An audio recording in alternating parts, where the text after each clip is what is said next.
Hello guys, तो हमने last time की थी बायोमोलिक्यूल्स की हमने स्टार्टिंग की थी और अब हम बायोमोलिक्यूल के नेक्स्ट टॉपिक करेंगे। तो देखिए बायोमोलिक्यूल में आज हम बात करेंगे स्ट्रक्चर ऑफ ग्लूकोज की। तो देखिए ग्लूकोज में कौन कौन से ग्रुप्स होते हैं आज हम ये पढ़ेंगे। तो सबसे पहले हम बात करते हैं ग्लूकोज की प्रेजेंस ऑफ 6 कार्बन कि हम कैसे पता करेंगे कि ग्लूकोज में 6 कार्बन है। तो आपको तो पता है, उसके लिए सबसे पहले उसके लिए ज़्यादा ज़रूरी क्या होगा, रिडक्शन। और रिडक्शन के लिए आपको पता है कि ज़्यादातर मेटल की यूज़ किया जाता है। जैसे कि हमारे पास ग्लूकोज का फार्मूला क्या है, वो है CHOH4 एंड CH2OH। और इसकी हम रिडक्शन करेंगे किसी भी मेटल के साथ। फ़िलहाल हमने यहाँ यूज़ किया है रेड फॉस्फोरस और हीट किया है। हीट करने के बाद यहाँ पर कितनी कार्बन्स है, 4, ये 1 और 2, मीन्स कि यहाँ पर 6 कार्बन्स है। इसी वजह से क्या बन जाएगा, हेक्सेन। ठीक है जी। तो इससे हमें ये पता चला कि हमारा जो ग्लूकोज है उसमें कितने कार्बन्स है, उसमें है 6 कार्बन्स। उसके अलावा उसमें और क्या आएगा, उसमें प्रेजेंट है अल्कोहलिक ग्रुप भी प्रेजेंट है। तो उसके लिए हम क्या लगाएंगे, इसकी रिएक्शंस करवाएंगे या तो एनहाइड्राइड के साथ या फिर कार्बोनिल के साथ, नहीं किसी भी ऑयल क्लोराइड वाले फॉर्मूले के साथ। प्रेजेंस ऑफ अल्कोहलिक ग्रुप, ठीक है। तो उसके लिए हम या तो अनहाइड्राइड यूज़ कर सकते हैं और या फिर हम कोई भी अल्कोहल क्लोराइड जो है उससे यूज़ कर सकते हैं। तो यहाँ पर कितने अल्कोहलिक ग्रुप्स हो गए, 4 ये वाले और 1 ये वाला, 5 हो गए। तो इसीलिए अगर हम अनहाइड्राइड यूज़ करेंगे तो हम कितने इसके मॉलिक्यूल्स यूज़ करेंगे, 5। और अगर हमने कोई भी अल्कोहल क्लोराइड यूज़ करना है तो वो भी कितने यूज़ करेंगे, 5। जो बनेगा वो तो यही बनेगा, दैट इज़ CHO। और ये वाला जो H है वो अगर इसके साथ निकला तो क्या बनेगा, CH3CO, ठीक है। देन यहाँ से क्या निकलेगा, OH। और यहाँ पर क्या बन जाएगा, CHO, ये तो निकल गया, बचा क्या ये वाला। तो यहाँ से बॉन्ड तोड़ते हैं हम, वहीं से जोड़ते हैं, तो क्या बन जाएगा, CH3। तो ये आ गया 4 और यहाँ पर भी सेम आ जाएगा, OCOCH3, ठीक है। यहाँ पर भी सेम एज यही बनेगा क्योंकि हमने ये वाला फार्मूला तो दोनों हर जगह सेम रखा है। और लेकिन यहाँ क्या है, Cl है, तो H यहाँ से निकलेगा। अगर हम ये यूज़ करेंगे तो क्या बनेगा, 5HCl। और यहाँ पर क्या बनेगा, 5 एसिटिक एसिड बनेगा। तो इससे हमें क्या पता चलेगा, presence of glucose, presence of 5 alcoholic group. लेकिन अगर हम इसकी बात करें तो ये कौन सी अल्कोहल है, ये सेकेंडरी अल्कोहल है क्योंकि ऊपर नीचे दोनों तरफ से कार्बन जुड़ी है।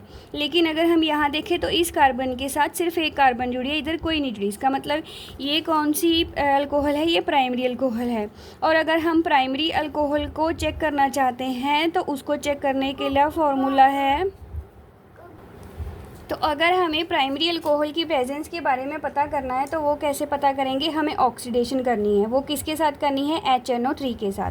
तो यहाँ पर क्या आ जाएगा, यहाँ पर आ जाएगा CHOCHOH4 और यहाँ पर क्या आ जाएगा, COOH, क्योंकि ये इस स्पेसिफिक ग्रुप के लिए यूज़ की जाती है। इसके अलावा लास्ट में क्या हमारे पास बचा, प्रेजेंस ऑफ CHO ग्रुप, यानी कि एल्डिहाइड ग्रुप। एल्डिहाइड ग्रुप के लिए भी हम क्या करेंगे, ऑक्सीडेशन करेंगे। सिंपल अगर हम इसकी ऑक्सीडेशन करेंगे विदाउट HNO, किसी ब्रोमीन वाटर के साथ, तब यहाँ पर ये वाला ग्रुप क्या बन जाएगा, COOH और CHOH4 देन CH2OH बन जाएगा। और अगर इसके अलावा आप कोई और यूज़ करना चाहते हो, जैसे कि CHO के लिए हम यूज़ कर लें CH2OH की जगह अगर हम डाल देंगे ये वाला, तो यहाँ से वाटर जो है वो निकल जाएगा। तो ये क्या बन जाएगा, CH double bond NHOH। Then उसकी जगह क्या आ जाएगा, यहाँ पर OH रह जाएगा क्योंकि 2H तो बाहर निकल जाएंगे और वाटर बन जाएगा। तो ये क्या बन जाएगा, CHOH4, और यहाँ क्या आ जाएगा, CH2OH आ जाएगा। और इसके अलावा और भी हम रिएजेंट्स डाल सकते हैं, जैसे कि फैलिंग रिएजेंट भी पा सकते हैं। अगर फैलिंग रिएजेंट के यूज़ करेंगे तो वो क्या बनेगा, रेड PPT बनाता है। क्या बनाता है, रेड PPT। और उसमें आपको पता ही है Cu2O का हम ये फार्मूला जो है इसमें यूज़ होता है कॉपर का, सॉरी Cu2 पॉजिटिव जो है इसमें यूज़ होता है, जो इसके कलर चेंज करता है। इसके अलावा हम इसमें टोलन भी यूज़ करते हैं, टोलन रिएजेंट। और वो क्या करता है, वो एक्सपेरिमेंट किया ही होगा जहाँ पर सिल्वर मिरर बनता है। ठीक है, ये कौन सा फार्मूला होता है, 2AgNH3 2OH, ये होता है टोलन रिएजेंट। तो सिंपली भी कभी कभार बच्चे ये भी लिख सकते हैं, तो इसमें कोई ज़्यादा प्रॉब्लम नहीं है। नेक्स्ट अब देखिए, तो इसका मतलब है हमें अब ये पता चल गया है कि हमारे जो ग्लूकोज़ है उसका क्या फार्मूला है, उसका ये वाला फार्मूला है। ठीक है जी। और ये फार्मूला हमें किसने दिया था, ये दिया था बेयर ने। लेकिन इसकी जो ओरिएंटेशन है कि कौन सा ग्रुप किस साइड पर होगा, ये हमें किसने दिया था, ये दिया था हमें फिशर ने। फिशर ने हमें इसकी पार्टिकुलर डायरेक्शन बताई थी कि कौन सा जो ग्रुप है वो किस साइड पर होगा। तो ये ग्लूकोज का ओरिएंटेड फार्मूला है कि अल्कोहलिक ग्रुप बेसिकली किस साइड में होंगे, ये हमें फिशर ने दिया था। लेकिन फिशर के अकॉर्डिंग भी बहुत सारे रिएक्शंस थे, जैसे कि 2,4-DNP का टेस्ट जो था वो नहीं दे सका था। और इसके अलावा सचिफ बेस के साथ टेस्ट किया था, सचिफ बेस के साथ टेस्ट लगाया था, वो भी इन्होंने इस ग्लूकोज ने हमें इसका रिज़ल्ट नहीं दिया। उसके बाद हमने यूज़ किया था NaHSO3 को भी यूज़ किया था, तो इसके मुताबिक भी हमें जो रिज़ल्ट्स थे वो पॉजिटिव नहीं मिले थे। उसके बाद हमारे पास क्या आए थे, हॉवर्थ। उन्होंने हमें इसका फार्मूला जो है वो बोला कि ये ऐसे ओपन चेन में नहीं होगा, ये किस चेन में होगा, ये साइक्लिक फॉर्म में होगा।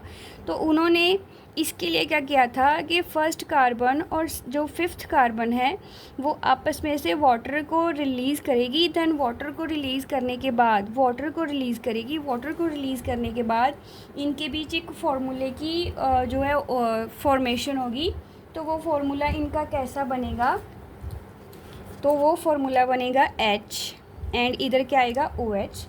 देन यहाँ पर ऑक्सीजन जो है वो फिफ्थ कार्बन के साथ ऐसे जुड़ जाएगी, यहाँ से वाटर निकलेगा और यहाँ से भी H निकलेगा। तो हमारे पास इस ऑक्सीजन के थ्रू बॉन्डिंग बनेगी, बाकी कार्बन है वो ऐसे की ऐसे ही आएंगी। तो ये क्या आ जाएगा OH, इधर भी क्या आ गया H और यहाँ क्या आ जाएगा H और इधर क्या आ जाएगा OH। देन फिर OH H और यहाँ क्या आ जाएगा, यहाँ आ जाएगा CH2OH। ठीक है जी। और दूसरा ये कौन सी फॉर्म है, ये अल्फ़ा फॉर्म है। बीटा फॉर्म में क्या होगा, बीटा फॉर्म में जो ओरिएंटेशन है वो थोड़ी सी चेंज हो जाएगी। ओरिएंटेशन में ये घूमकर इस साइड पर आ जाएगा। तो ये क्या बनेगा OH H और यहाँ क्या आ जाएगा OH H और यहाँ पर क्या आ जाएगा H OH एंड यहाँ पर भी क्या आ जाएगा OH H।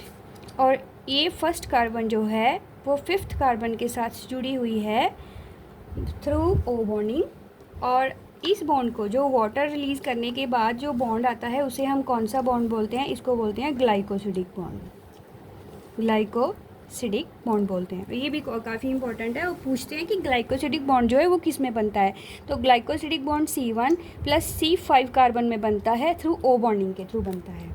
ठीक है, इन दोनों को देखकर, क्योंकि ये रिएक्शंस तो उन्होंने नहीं दिए, ये रिएक्शंस जो है वो ये ओपन चेन वाली नहीं मिले, तो इसके लिए हावर्थ ने अपनी जो ओरिएंटेशन दी थी वो अल्फ़ा की देखी। ये अल्फ़ा फॉर्म है, ये बीटा।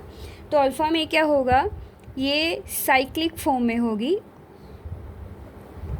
तो साइक्लिक फॉर्म में क्या होगा, ये O है और यहाँ पर क्या है CH2OH, देन H, यहाँ पर HOH, फिर OH, H, देन HOH, और ये कार्बन 1 है, यहाँ पर H और OH आ जाएगा। ये है alpha form of glucose, alpha D glucose, alpha D glucose. और बीटा डी ग्लूकोज में क्या होगा, सिर्फ ये वाला जो ग्रुप है वो अपनी ओरिएंटेशन जो है वो चेंज कर देगा, मींस अपनी कन्फिग्रेशन जो है वो चेंज कर लेगा। तो इसकी कन्फिग्रेशन क्या आ जाएगी, क्योंकि आपको तो पता है को मॉलिक्यूल कभी भी कांस्टेंट नहीं रहते हैं, वो हमेशा रोटेट करते रहते हैं अपनी जो एक्सिस के अराउंड। तो यहाँ पर भी C1 कार्बन के अराउंड ये जो ग्रुप है वो मूव कर देंगे, रोटेट करेंगे। रोटेट करने के बाद इनकी जो पोजीशन है वो चेंज होती रहेगी। तो ये अल्फ़ा पोजीशन है और ये कौन सी पोजीशन हो जाएगी, beta minus D plus glucose. तो ये हावर्थ ने हमें दिया था और ये फिशर ने दिया था और ये बेयर ने दिया था। बेयर ने शुरुआत की थी और फिशर ने हमें आगे बताया था कि इसकी ओरिएंटेशन क्या होगी, लेकिन बहुत सारे रिएक्शंस फिशर के भी जो थे वो पूरे नहीं हुए। तो वो हावर्थ आया, उन्होंने अपनी ये ओरिएंटेशन दी थी कि ग्लूकोज की असल स्ट्रक्चर जो है वो ऐसी होंगी। वो कैसे बनेंगी, जब फर्स्ट कार्बन और फिफ्थ कार्बन जो है वो वाटर को रिलीज़ करके ऑक्सीजन के थ्रू बॉन्ड बनाएंगी और उस बॉन्ड को हम बोलेंगे ग्लाइकोसिडिक बॉन्ड, जो कि C1 और C5 में बनेगा, क्योंकि ये बहुत ही मोस्ट इम्पॉर्टेंट है। अब अगर हम यहाँ देखें तो देखिए सारी जो स्ट्रक्चर है वो सेम है, सिर्फ C1 के अराउंड जो है वो कॉन्फ़िगरेशन चेंज हो रही है। तो ये जो C1 के अराउंड कॉन्फ़िगरेशन चेंज हो रही है, इसको हम क्या बोलते हैं, एनोमर। इसे हम क्या बोलते हैं, एनोमर। तो व्हाट इज़ एनोमर, दो फॉर्म्स होती हैं, एक होता है एनोमर और एक होता है एपीमर। एनोमर क्या होता है कि different configuration around C1 carbon, that is called anomer। लेकिन एपीमर क्या होगा, different configuration around any carbon except C1, यानी कि C1 को छोड़कर। अब यहाँ देखिए, यहाँ पर रोटेशन हो रही है, ये पहले नीचे फिर ऊपर चला गया, इसका मतलब ये एनोमर है, क्योंकि अगर C1 के अराउंड कन्फिग्रेशन जो है वो घूमेगी उसे हम एनोमर बोलते हैं। लेकिन अगर C1 को छोड़कर बाकी मॉलिक्यूल्स अपनी और बाकी जो ग्रुप्स है वो अपनी ओरिएंटेशन किसी और पोजीशन पर देंगे, उसे हम क्या बोलते हैं, एपीमर बोलते हैं। ठीक है जी, तो ये थी ग्लूकोज की कन्फिग्रेशन और कन्फिग्रेशन यानी कि एक ऐसी स्ट्रक्चर होती है। और वैसे भी ग्लूकोज में अगर हम देखें, अगर इसकी स्ट्रक्चर को हम देखें तो यहाँ पर अगर मैं ओपनली लिखूँ तो इसमें कितनी कायरल कार्बन्स हैं, इसमें कितनी कायरल कार्बन्स हैं, 1 2 3 4 यहाँ पर। अब देखिए इसको छोड़कर अगर हम देखें तो यहाँ पर 4 कायरल कार्बन्स हैं, क्योंकि अगर हम इसको ओपन करके लिखें तो ये भी ग्रुप डिफरेंट है, ये भी डिफरेंट ग्रुप है, और ये पूरा का पूरा डिफरेंट ग्रुप है, और ये भी पूरा का पूरा डिफरेंट ग्रुप है। सिमिलरली अगर हम इस कार्बन को देखें, H इधर लग जाएगा, H ये वाला ग्रुप डिफरेंट, ये वाला ग्रुप डिफरेंट और ये वाला ग्रुप भी डिफरेंट हो गया। इट मीन्स यहाँ पर कितनी कायरल कार्बन्स है, ये और ये यहाँ पर 4 कायरल कार्बन्स हैं। और अगर 4 कायरल कार्बन्स है तो इनकी स्टीरियोमेरिक जो फॉर्म होंगी, स्टीरियो आइसोमेरिक फॉर्म जो होगी वो कितनी होगी, 2 की पावर 4, तो इसका मतलब 16। तो इनकी 16 स्टीरियो आइसोमेरिक फॉर्म्स होगी, स्टीरियो आइसोमेरिक फॉर्म होंगी, और इन्हें हम बोलते हैं ग्रुप ऑफ इनेंशियोमर्स। इनमें से अगर 8 की हम माने वो क्या हो गए, ग्रुप ऑफ इनेंशियोमर। तो ये भी नीट और जेईई में इसकी वैल्यू जो है पूछी जाती है, इनकी बारे में पूछा जाता है कि कितनी कायरल कार्बन्स है तो कितने स्टीरियो आइसोमेरिक फॉर्म्स बनेंगे और कितने इनेंशियोमर्स हैं। तो ये थी स्ट्रक्चर ऑफ ग्लूकोज के बारे में। अब हमारा नेक्स्ट टॉपिक जो है वो उसकी स्टीरियोकेमिस्ट्री होगी या फिर प्रोटीन्स के बारे में होगा। तो नेक्स्ट वीडियो के लिए मेरा चैनल सब्सक्राइब करें, marvellous chemistry classes. Thank you for watching.